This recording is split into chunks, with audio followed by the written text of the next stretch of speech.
சர்க்குருவே சரணம். வணக்கம். உங்கள் அன்பு நண்பன் தேனி பாலா, தேனியிலிருந்து செல்வியுடன் கூடி பாலாஸ் ஆன்மீகத்திற்காக மற்றும் ஐயனுடைய ஒரு அற்புதமான பதிவில் சந்திப்பதில் மற்றற்ற மகிழ்ச்சி அடைகிறேன். இன்னைக்கு வீடியோ பார்த்தீங்கன்னா நிறைய பேர் என்கிட்ட கேட்குறீங்க, அந்த சந்தனம் போடுற காட்சியை நாங்கள் இது வரைக்கும் பார்க்க முடியல, எங்களால் போக முடியும், எந்த நேரம்னு தெரியல அப்படின்னு சொல்லி ரொம்ப எல்லாரும் வருத்தப்பட்டு கேட்டிருந்தாங்க. எனக்கும் ஒரு ஆசை, நிச்சயமா அந்த சந்தனம் எப்படி இது பண்ணி போடுறாங்க, நம்ம ஜீவ சபாதியில் ஐயனுடைய பீடத்தின் மேல எப்படி அதை இது பண்றாங்க, அப்ளை பண்றாங்க அப்படிங்கிறத கண்டிப்பா நம்ம மக்களுக்கு எடுத்து சொல்லியே ஆகணும். ஏன்னா நிறைய பேர் பார்க்காம இருப்பாங்க. நம்ம வீடியோவை பார்க்குற மக்கள் நம்மகிட்ட கேட்கும்போது அந்த அற்புதமான காட்சிகளை, அந்த அருமையான நிகழ்வுகளை உங்களுக்கு நான் காட்சிப்படுத்துவதில் மிக்க மகிழ்ச்சி அடைகிறேன். உண்மையிலே நீங்க கேட்குறீங்கன்னா செய்யறதுக்கு எனக்கு அவ்வளோ ஒரு சந்தோஷம். ஏன்னா ஐயனுடைய அருமை பெருமைகளை பற்றி தெரிஞ்சாகணும். சரிங்களா? சரி, வாங்க வீடியோக்குள்ள போயிடலாம்.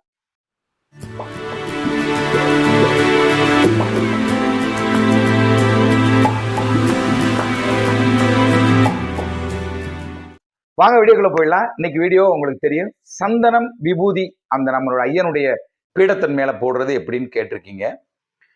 அடுத்து விபூதியை நான் உங்களுக்கு சொல்றேன். இப்ப சந்தனம் எப்படி அங்க போர்த்திடப்படுறாங்க, அதன் போர்த்தி அந்த அந்த சந்தனத்தினால ஏற்படக்கூடிய பயன்கள் என்ன, என்னென்ன விஷயங்கள் நடக்குது அப்படிங்கிறது தான் இதனுடைய விஷயம். ஐயன் உயிரோடு இருக்கும்போதே தன் மேல விபூதியை பூசிக்கிடுவாரு, சந்தனத்தை பூசிக்கிடுவாரு.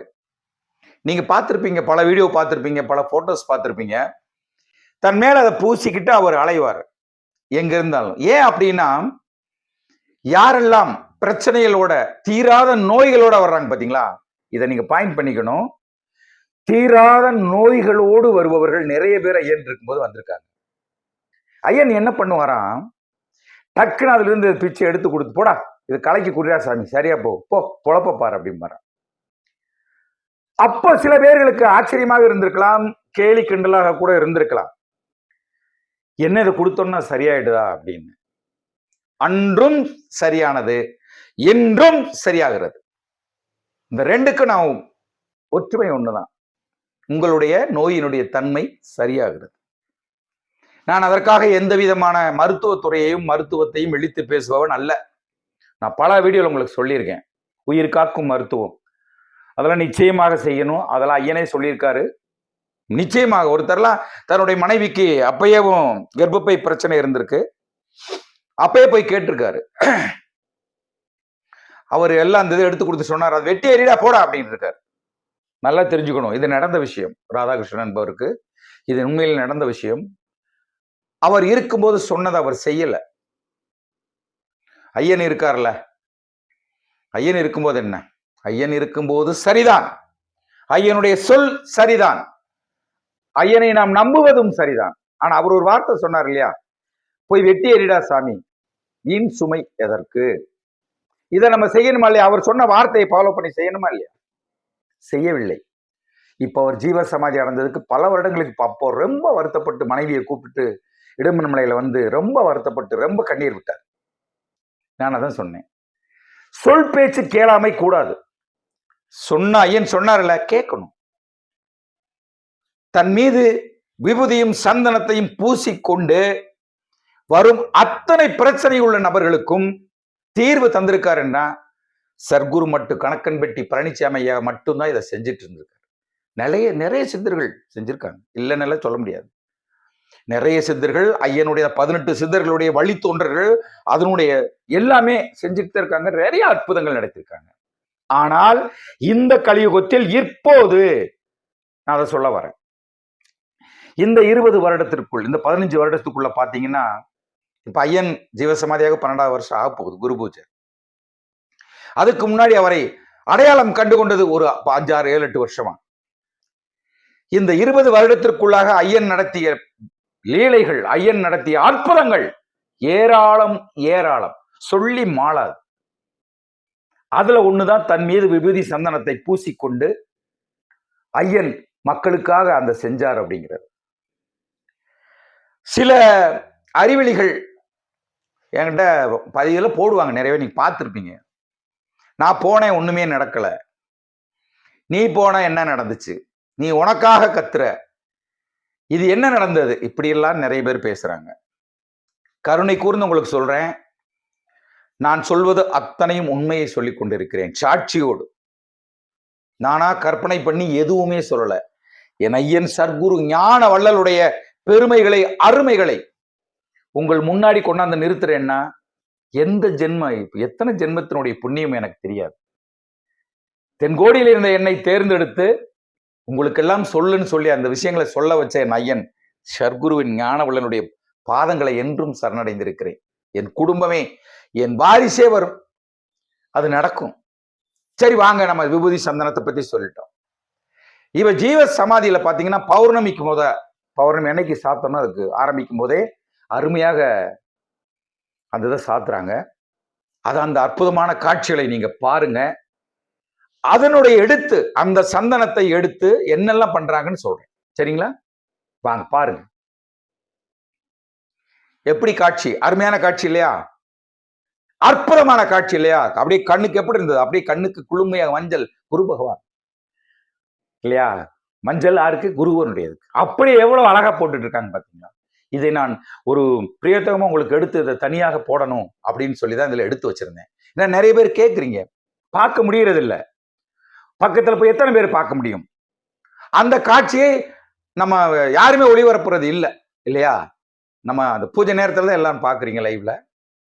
இந்த அற்புதமான காட்சிகள் நீங்க பார்த்திருக்கீங்க, எப்படி இருக்கும் பாருங்க. இதை எடுத்துத்தான் உண்மையிலே ஜீவ சமாதி நிர்வாகத்திற்கு தலைவணங்கி நன்றி சொல்ல நான் என்னைக்கும் கடமைப்பட்டிருக்கேன்.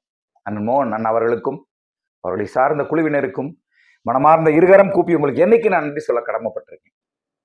எப்ப யார் போய் கேட்டாலும் இந்த விபூதி சந்தனத்தை எங்க ஒரு பிரசாதமா கொடுத்து மிக அற்புதமா ஓடிச்சு.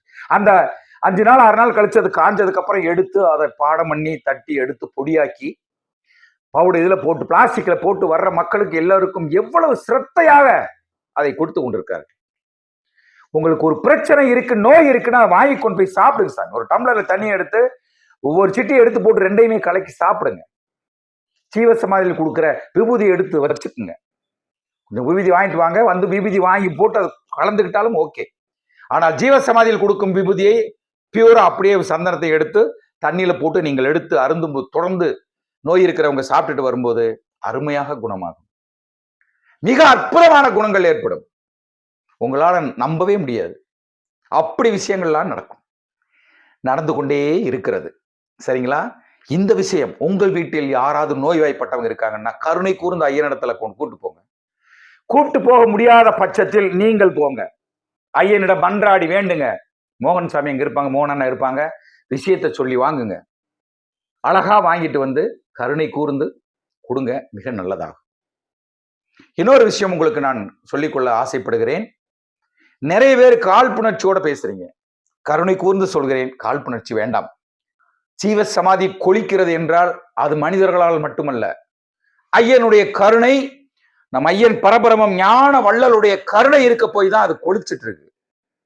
நான் சொல்லி யார் சொல்லி அதெல்லாம் கிடையாது. சும்மா நம்மள யார் சாமி? ஏன் போராமப்படுறீங்க? ஏன் காழ்ப்புணர்ச்சி? பணம் இருக்கிறவன உள்ள விடுறான். இதெல்லாம் தேவையில்லாத வார்த்தைகள், சிந்தனைகள் வேண்டாம்.